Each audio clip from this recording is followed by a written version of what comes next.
Guys, இன்றைக்கி நம்ம செய்ய போகிறது திருச்சி ஸ்டைல் வடகறி. இது நம்ம தோசைக்கும் இட்லிக்கும் சாப்பிட சூப்பராக இருக்கும்.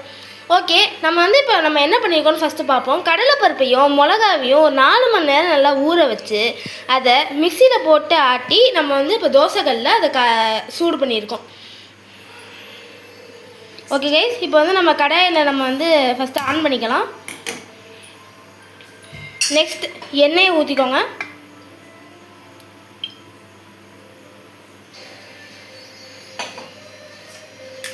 ஓகே கைஸ், சோம்பு, பட்டை,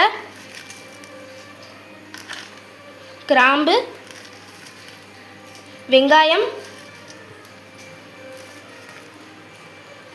நல்லா வதக்கிக்கோங்க. இப்போ நம்ம போட்டு வைக்க சோம்பு, இந்த கிராம்பு, பட்டை அதெல்லாம் போட்டு நல்லா வதக்கிக்கோங்க எண்ணெயில்.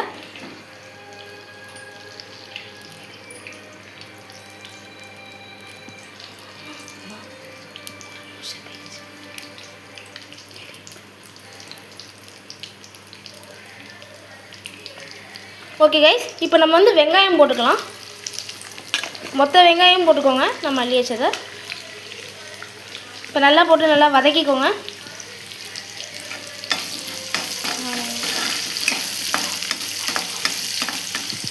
ஹலோ கைஸ், இப்போ நம்ம 2 நிமிஷம் நல்லா வெங்காயத்தை போட்டு நல்லா வதக்கியாச்சு. இப்போ கொத்தமல்லியும், ஹலோ கைஸ், புதினா, அதுக்கப்புறம் பச்சை மிளகா, தக்காளி இதை போட்டு நல்லா ஒரு 2 நிமிஷம் வதக்கிக்கோங்க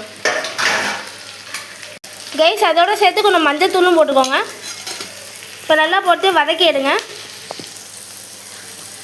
கூடையும் கொஞ்சம் மிளகாத்தூள் போட்டுக்கோங்க.